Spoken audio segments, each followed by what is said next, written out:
While sharks rank among the most lethal animals, their attacks on humans are rare. Why? Because they rule the ocean while we dominate the land. Sharks can't cross that boundary, yet we often do. Join us as we dive into 6 gripping stories of shark attacks that shocked the world and revealed the fragile balance between humans and the ocean's predators. The sun was high and unyielding, casting its blazing reflection across the endless waters of Australia's western coast. Jennifer had waded past the safety buoys, relishing the cool embrace of the ocean. She was vibrant and free, drifting past the soft roll of the waves, feeling almost weightless despite her sturdy 300-pound frame. There was joy in leaving the shore behind, a sense of accomplishment in venturing beyond where most others stayed. The clarity of the water was mesmerizing. She could see sunlight piercing down, illuminating tiny fish flitting in the depths beneath her. She had always loved snorkeling and felt alive like she rarely did on land. The rhythmic sound of the waves rolling around her drowned out the distant voices of her family, who were watching her from the shore. She knew they were proud of her for pushing her limits and venturing into waters where few dared. Unbeknownst to her, a massive great white shark glided through those same depths. A silent predator, it moved with quiet efficiency, its body a muscle of raw power as it patrolled the calm, shaded waters. Years of evolution had primed it for a life in the hunt. It was a creature of calculation, every movement deliberate, every choice sharp. Its senses were alive to vibrations, to the faintest pulse of a body moving above. With a slight shift in its course, the great white caught Jennifer's outline, her figure bold and dark against the shimmering surface. To it, she was a slow-moving shape, an easy target. Jennifer floated blissfully unaware, her gaze lost to the beauty around her. But there was a change in the water below, an invisible tension that only the shark and the ocean seemed to register. And then, in a single heartbeat, the attack began. The great white surged upward, a force of unstoppable intent, its jaws parting in anticipation of impact. Jennifer felt a powerful jolt, something grabbing her legs in a vice-like grip. The water around her churned violently as pain seared through her limbs. She looked down, catching a glimpse of rough, pale flesh, a flash of the shark's immense head, and blood blossomed around her in dark plumes, swirling like ink in the clear water. A sudden instinct to survive took over, and she kicked wildly, trying to break free. But her strength, strong on land, seemed feeble against the shark's raw power. The shark released her momentarily, leaving her wounded, thrashing as her arms and legs struggled to gain purchase in the water. Her weight, once so liberating in the calm of the open sea, became a hindrance. She couldn't swim with the agility or speed of a smaller body and claw her way toward the safety of the shore fast enough. Her arms pulled at the water, desperate and panicked, but each movement was sluggish, her body heavy and clumsy in the face of such ferocity. A sense of dread gripped her as she turned toward the shore, seeing her family on the beach. She could make out their frantic gestures, hands covering their mouths in horror. She wanted to reach them, to call out, but her voice was lost to the roar of the water, her energy draining as blood spilled from her legs. She saw her mother's hand rose to her mouth, her brother's hand stretched toward the sea, frozen in helplessness. The realization set in like ice. She would not return to them. The great white circled below, its cold, calculating eyes watching the vulnerable figure above. Her blood filled its senses, driving it to return. It moved with purpose, as relentless as the tide, and surged upward again, jaws parting to seize her again. Jennifer felt the impact in her side, the mighty crush of teeth sinking deep into her flesh, tearing at her with a savagery that tore through bone and sinew alike. Pain erupted through her, staggering, absolute, and her body flailed involuntarily, a final effort in the face of certain death. The water turned red, clouds of blood billowing around her as the shark bit down and shook, a primal motion to subdue and break its prey. Jennifer's hands clawed at the sea, but that couldn't help. Her thrashing slowed as her strength faded, each movement becoming feeble, her limbs growing heavy, slackening. Her family watched in silent horror as Jennifer's figure began to sink, the water a horrifying red around her. Their shouts to the lifeguards, their desperate pleas for a miracle, went unheard against the ocean's vastness. They saw the Coast Guard's boat approaching, but it was too far, too slow. With a final pull, the shark disappeared into the depths, leaving the water surface broken only by the lapping of waves and the faint spread of crimson. Jennifer's absence left a void on the shore, a strange, oppressive silence settling as her family stood paralyzed by the horror they had witnessed. Some other beachgoers came forward, attempting to comfort them, but words seemed useless in the face of such a violent loss. The coastline, once filled with laughter and summer joy, now felt dark and ominous, each ripple of the sea a reminder of what lay beneath. The attack made headlines within hours, the story spreading like wildfire. Great white claim swimmer on Western Australia's coast. The headlines screamed, and images of Jennifer's smiling face were juxtaposed with shots of the now empty beach, the bright waves lapping quietly against the shore as if nothing had happened. News stations speculated over her decision to venture beyond the buoys, her weight, her movements, discussions that felt almost indecent in the wake of her death.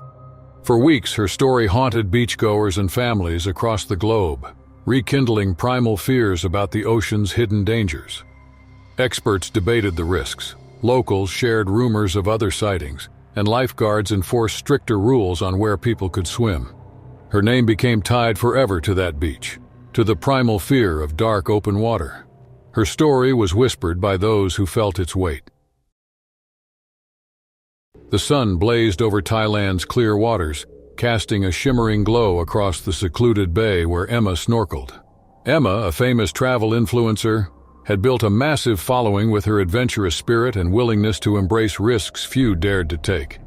Today, she was live streaming from the turquoise sea, her phone encased in waterproof housing, capturing every moment as she swam with reef sharks lingering in the shallows. She gave her followers a thumbs up, then dived below the surface to showcase the marine life around her. The reef sharks cautiously circling the coral added a thrilling edge to the scene, an ideal mix of beauty and danger for her audience. Yet as her excitement grew, so did her urge to impress. Ignoring the tour guide's earlier warning to stay close to the group, she drifted deeper. The vibrant coral faded beneath her, replaced by vast stretches of blue, the light darkening to a more ominous shade as she ventured farther away. Beneath her, the ocean was quiet, undisturbed. The light dimmed as she moved away from the reef, and the silence grew thicker, pressing in around her like a weight. For a moment, she felt the emptiness of the vast ocean, but she brushed off the unease with a nervous laugh, reminding herself that it would make for good content. Her followers' comments flashed across her screen, cheering her on and encouraging her bravery as she showed off the emptiness around her. It was then that Emma noticed the shadow emerging from below. Slender, with long, graceful fins, was an oceanic white-tip shark, known for its aggressive curiosity and unpredictable behavior.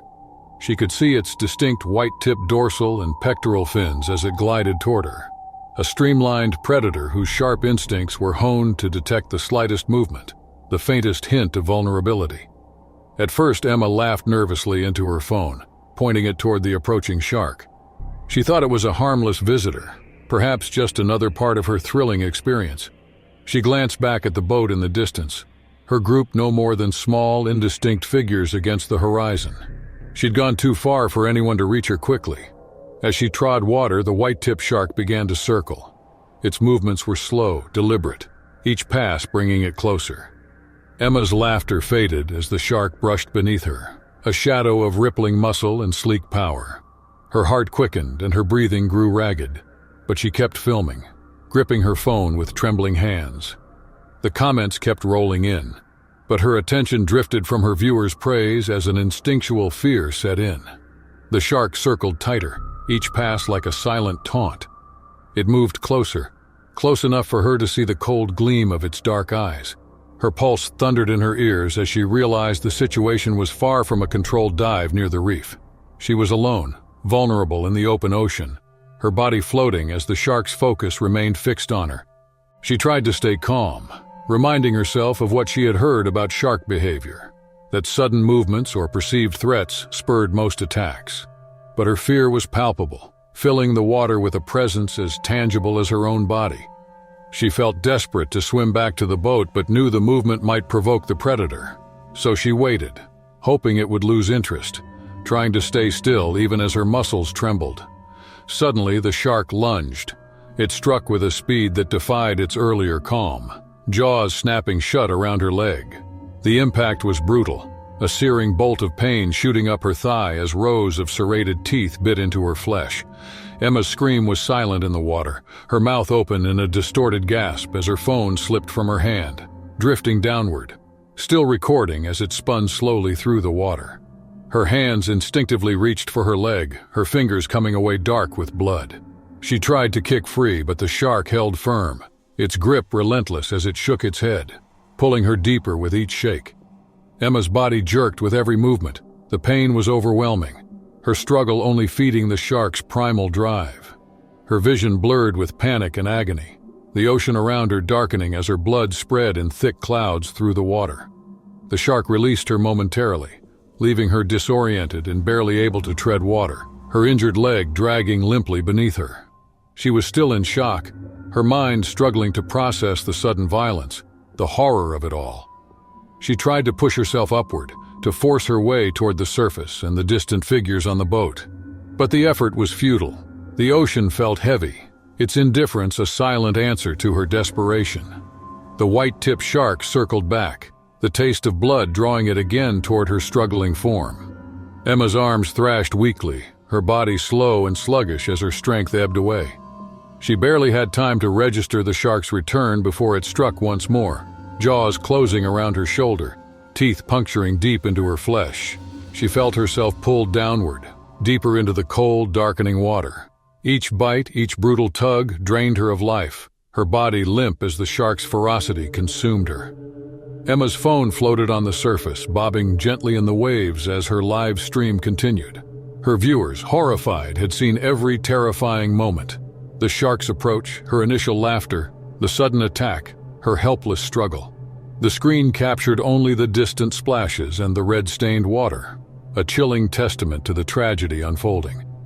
Emma's absence left a gaping silence on the screen. Viewers around the world sat in stunned disbelief, the reality of the violence unfiltered, raw. Within hours, the footage would become infamous, a video shared, dissected, and debated across social media. Some argued that Emma had pushed her limits too far and underestimated the dangers in her pursuit of views and admiration. Others blamed the platform, highlighting the pressures influencing influencers to take increasingly reckless risks for fame. For days, her story dominated headlines, the footage of her last moments fueling discussions on the dangers of thrill-seeking in the age of social media. Experts weighed in, sharing statistics on shark behavior and the risks of venturing into unprotected waters, while fans and critics debated the ethics of live streaming such an encounter. Emma's final moments, frozen in time, served as a cautionary tale, a haunting reminder of the perils that lurk beneath the sea's beautiful silent surface. The South African coast lay quiet, the sun dipping low on the horizon, casting an amber glow across the waves as Brian surveyed the calm expanse of water.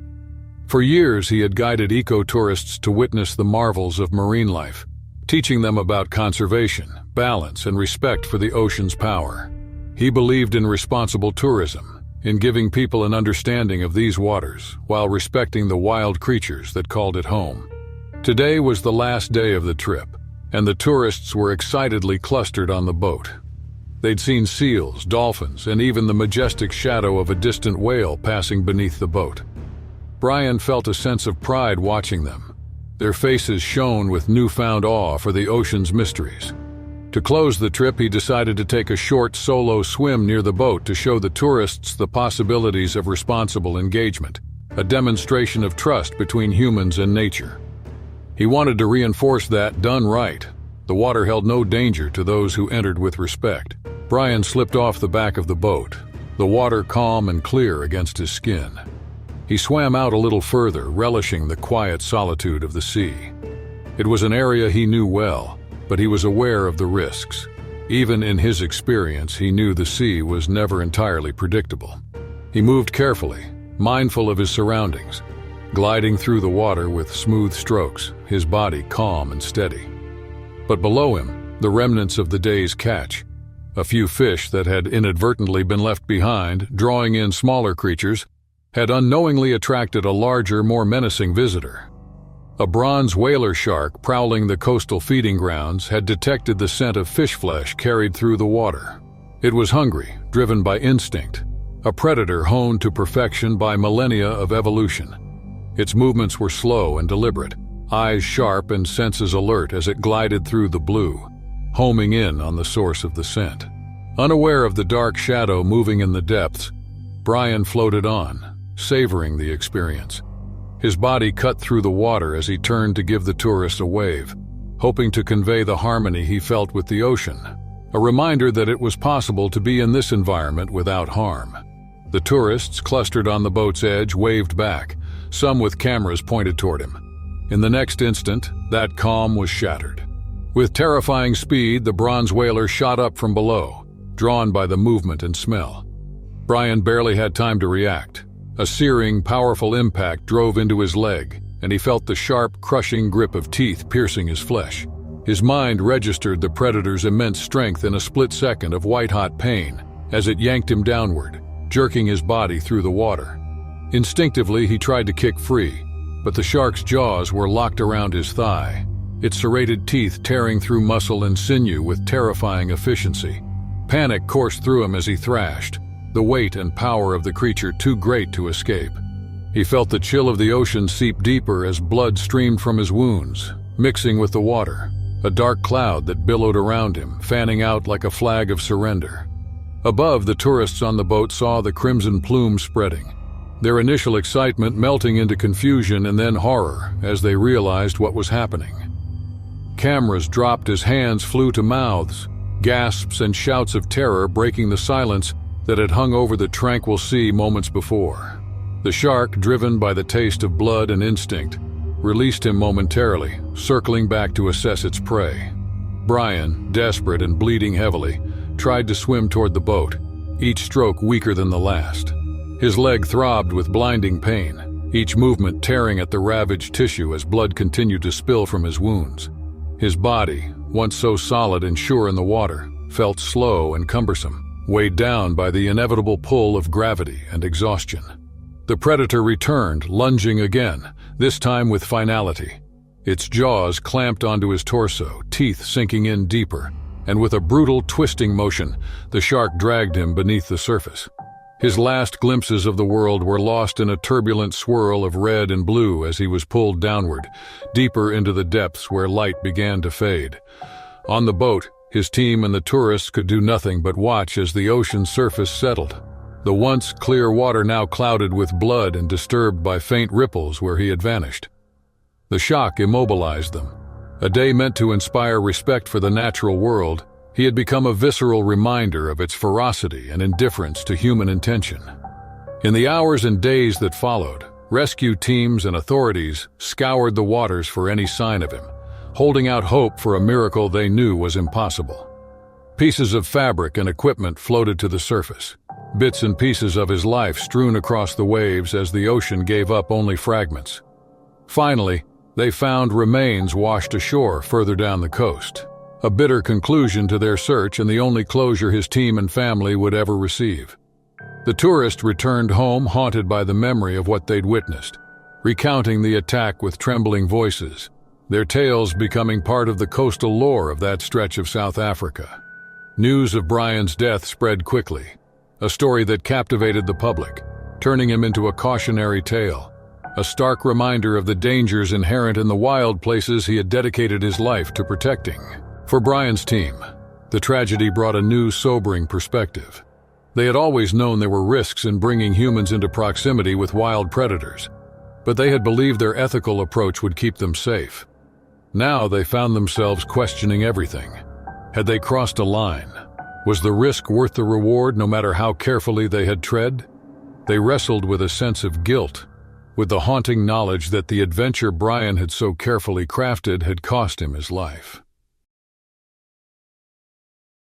The sun was beginning to rise over the coast of Hawaii when Sarah adjusted her gear meticulously on the dive boat, her hands steady as she checked her underwater camera for the last time.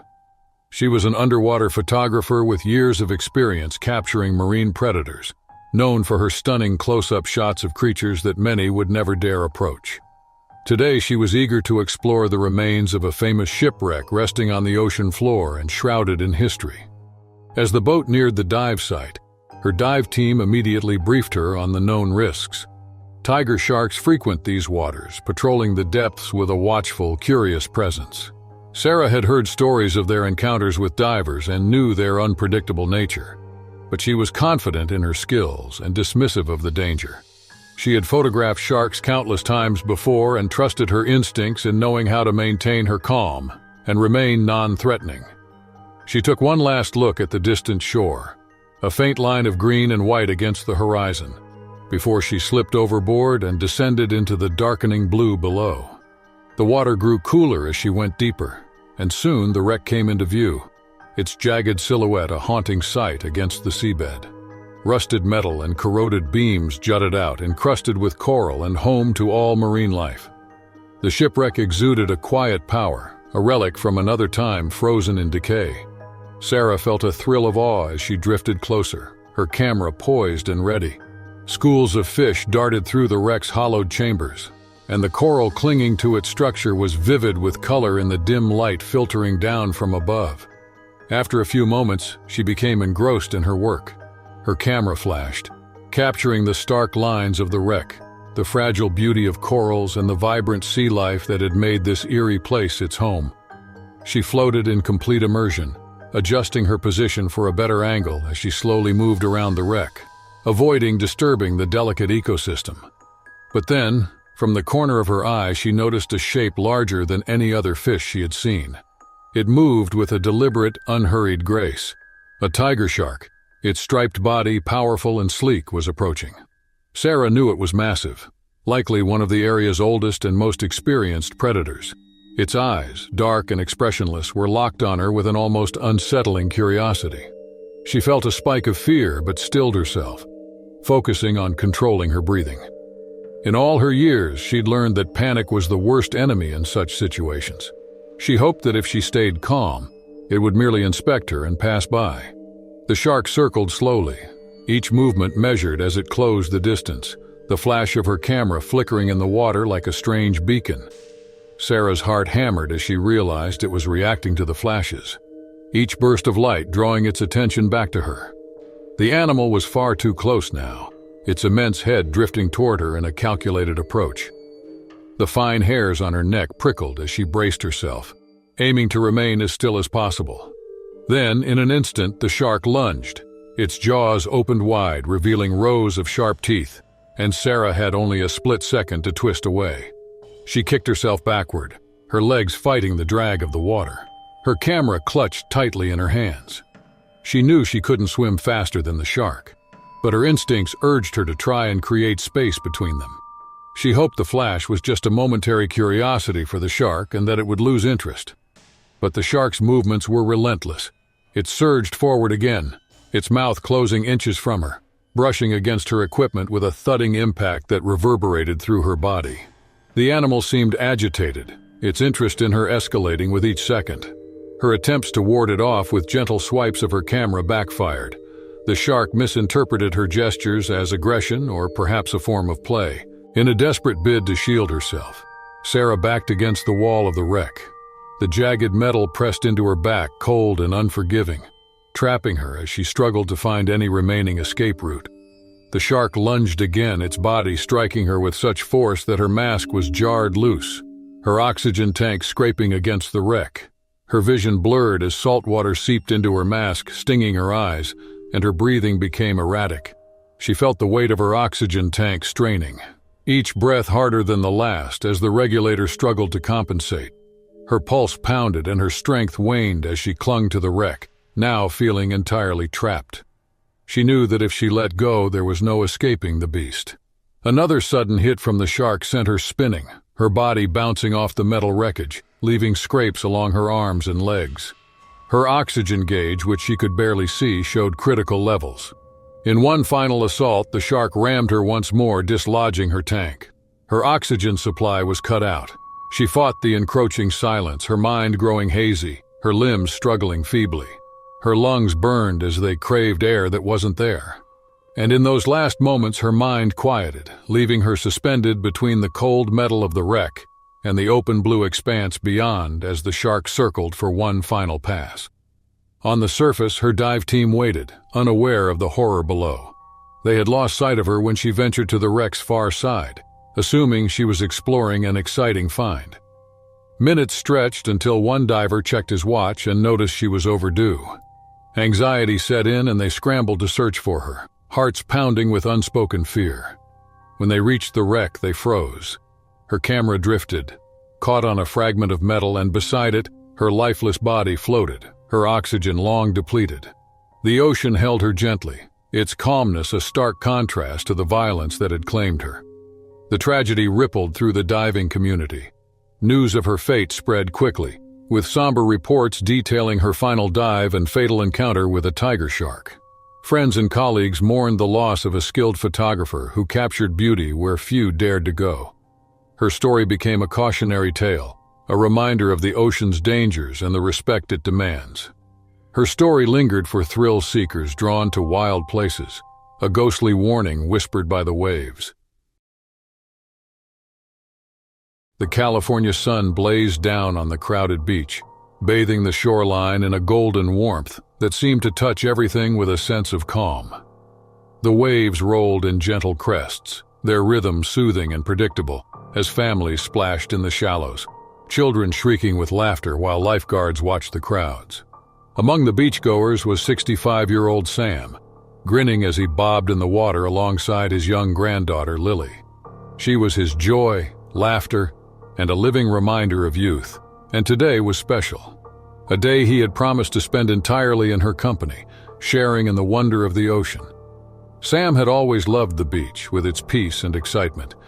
He felt light, almost weightless, in the cool salt water, and his granddaughter's laughter filled his heart with a profound sense of fulfillment. She waited next to him, her small hands clinging to his forearm as the waves lifted and lowered them gently. Each splash, each gleeful shriek of surprise, and each shared moment became part of an invisible bond that tied them together. He glanced down at Lily's delighted face, feeling a swell of gratitude for the chance to share this day with her. Unbeknownst to the crowds, a juvenile great white shark prowled beyond the visible shallows. Though smaller and less experienced than its older counterparts, it moved with an instinctive predatory grace. The shark's presence was unusual so close to shore, but a shifting current had drawn it in, and now it circled the shallows, keenly aware of the pulsing, frantic sounds of human activity above. The creature's instincts heightened as it sensed movement and vibrations, its attention snapping toward the splashes and kicks of feet. The shark, driven by curiosity and the thrill of the hunt, edged closer to the shore. And then, like a trap suddenly sprung, it struck. A sudden searing pain shot through Lily's leg as the shark's teeth sank into her flesh. She was yanked under the surface, her world a chaotic whirl of bubbles and pain, her small body jerking as she was pulled deeper. The water darkened with a streak of blood, and the playful waves became a terrifying force, twisting around her as she struggled to breathe. Sam reacted instinctively, feeling the taut pull of her hand disappear and catching sight of her flailing arm just beneath the surface. His heart pounded, shock flaring into determination as he lunged forward, diving into the churning water without hesitation. He reached out, his hands finding her wrist and pulling with all his strength, feeling the resistance of the creature that held her. The shark's grip loosened under the force, and Lily was wrenched free, her small form pulled back into the world above the waves. But the reprieve was brief. As Sam hauled her toward the shore, the shark circled back, drawn by the blood in the water, by the renewed thrashing, by the very nature of its instinct to pursue. It surged forward, cutting through the water like a bullet, and sank its teeth into Sam's leg, the force jolting him as pain sliced through his body. He kicked out, desperate to pull Lily closer to the shore, his body a shield as he fought to keep her out of the creature's reach. The lifeguards had noticed the commotion and were sprinting toward the waterline, whistles blaring, urging swimmers out of the surf. Sam's energy was fading fast. He felt the warmth of his blood clouding the water, the strength in his limbs waning as the shark clamped down, its bite vicious and unyielding. Yet he did not let go of Lily. His arms locked around her waist, his own body offered in her place. Each movement an effort to shield her from the creature lurking below. With a final surge of adrenaline, he managed to push her into the reach of a lifeguard, her pale, terrified face disappearing as she was lifted out of the water. But the shark was relentless, its razor-sharp teeth sinking deeper into his leg, thrashing and tugging, its weight dragging him under again. Sam's vision blurred, his grip loosening as darkness crept in at the edges of his mind. His body weakening, giving way to the relentless assault. The lifeguards, aided by beachgoers who had rushed to help, managed to pull Sam's body from the water. Blood streaked down his leg, staining the sand as they carried him up the beach. The onlookers huddled in, their faces pale as they watched the struggle unfold. Medics rushed to Sam and Lily, their hands quick and practiced, but the look in their eyes was sad, and beneath their professional urgency lay the weight of grim understanding. Lily, frightened and in shock, was cradled by the paramedics, her wounds bandaged, her small form dwarfed by the blankets they wrapped around her. The beach was calm, an eerie silence settling as people watched the scene unfold. Children who had played at the water's edge only moments ago now clung to their parents, their faces a mixture of confusion and fear. And Sam lay there, his face pale, his breath shallow, his eyes closing as his body finally succumbed to the pain and exhaustion. By the time they reached the hospital, Sam's breathing had slowed to nothing, his pulse a faint memory. The news swept through the town in waves, and as Lily's condition stabilized, the story of her grandfather's sacrifice spread beyond the confines of the hospital walls. His final moments, marked by courage and love, became the talk of the small coastal town and then of the nation. His act memorialized in headlines and newscasts. Strangers shared in the grief, their voices low as they spoke of him as though they had known him, as though his heroism had touched something deeper in them all. Sam was remembered not just as a grandfather, but as a protector who had faced the terrifying unknown of the ocean to save the person he loved most. Days later, the town held a memorial on the beach. A framed photo of Sam, smiling and alive, was placed on a small table near the shore, surrounded by flowers and candles. People gathered silently, their faces reflecting the sorrow and pride of remembering a life given in love. The waters off New Zealand's coast were calm that morning, an endless expanse of greenish blue stretching out toward the horizon. Patrick, a seasoned long-distance swimmer, was in his element. The world record swim he had been preparing for, a daring crossing of a dangerous channel, was on the horizon. Today was another training day, but it would require the same commitment as the final swim. His body had endured countless hours in these open waters, his muscles built through relentless repetition, and his mind hardened against the cold and the fatigue. Despite the warnings that had surfaced in recent weeks about increased shark sightings in the area, Patrick had refused to let fear dictate his training. He had trained in oceans far more treacherous, in waters with fewer protections. A few shark reports weren't going to stop him. The support boat trailed behind, its crew a group of experts accustomed to the risks of open water swims. They knew their job: monitor his progress, stay alert for any signs of danger, and deploy deterrence if needed. They'd all heard about the sharks, but to them they were a distant concern, a reality they didn't expect to confront today. Patrick's strokes were smooth and steady, carving through the water with a rhythmic precision he had honed over the years. The distance between him and the boat grew longer, but it didn't matter. He was used to being alone in the water, alone with his thoughts, alone with the vastness of the ocean around him. The only sounds accompanying his steady breathing were the soft slapping of water against his body, and the occasional thrum of the boat's motor far behind. He felt at peace, focused entirely on the stroke, glide, and pull. But then something shifted beneath the surface. At first it was a subtle change, a slight tug in the water, a vibration he could not explain. His instincts, finely tuned over years of swimming, detected a presence.